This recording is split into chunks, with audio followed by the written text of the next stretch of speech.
Bonjour à tous, avez-vous vos lunettes pour l'éclipse? Il ne vous reste plus que quelques heures pour vous en procurer si ce n'est pas déjà le cas avant l'événement astronomique de l'année.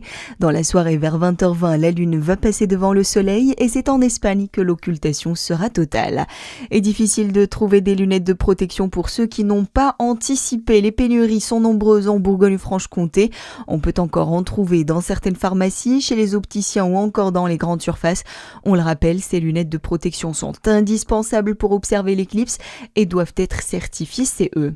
Si la journée s'annonce exceptionnelle dans le ciel, elle le sera aussi côté Mercure. Les températures vont repartir à la hausse dans la région comme partout en France. Dès ce midi, 78 départements dont le Jura, la Côte d'Or, le Doubs et la Saône-et-Loire seront placés en vigilance orange canicule. Selon Météo France, le pic de cette nouvelle vague de chaleur est prévu en milieu et fin de semaine. On attend des pointes jusqu'à 39 degrés dans les plaines. Conséquence de cette chaleur, 94% des niveaux des nappes phréatiques sont en baisse en France. La sécheresse frappe la quasi-totalité de l'Hexagone depuis plusieurs semaines, voire plusieurs mois. Les nappes phréatiques et les rivières s'assèchent et dans certains villages, l'eau du robinet se fait rare. Exemple dans le Jura, Villars-Saint-Sauveur, commune de l'arrondissement de Saint-Claude, où l'eau potable doit désormais être acheminée par la route. Les explications de Nicolas Gomez. Oui, la sécheresse a tari les deux sources qui alimentaient Villars-Saint-Sauveur en eau potable. Une situation inédite pour les quelques 600 habitants de cette commune du Jura, privés d'eau pour la première fois de l'été, le 4 août dernier. Et pour éviter la pénurie, la mairie a fait appel à un camion-citerne. Près de 29 000 litres sont livrés chaque jour, puisés dans les communes voisines en 3 rotations pour couvrir les besoins du village. Un arrêté a restreint désormais l'usage de l'eau jusque dans les commerces. Les restaurateurs doivent limiter l'accès aux toilettes ou le service de l'eau en carafe.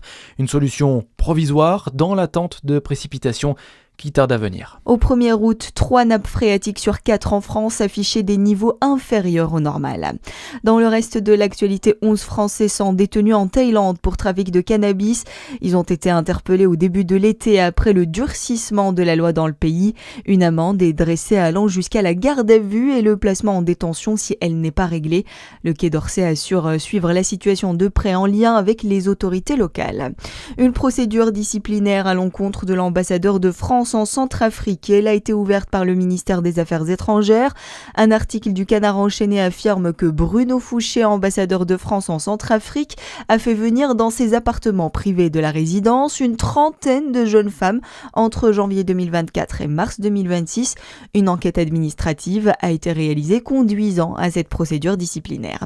Et puis en sport, en athlétisme, une deuxième médaille pour la France.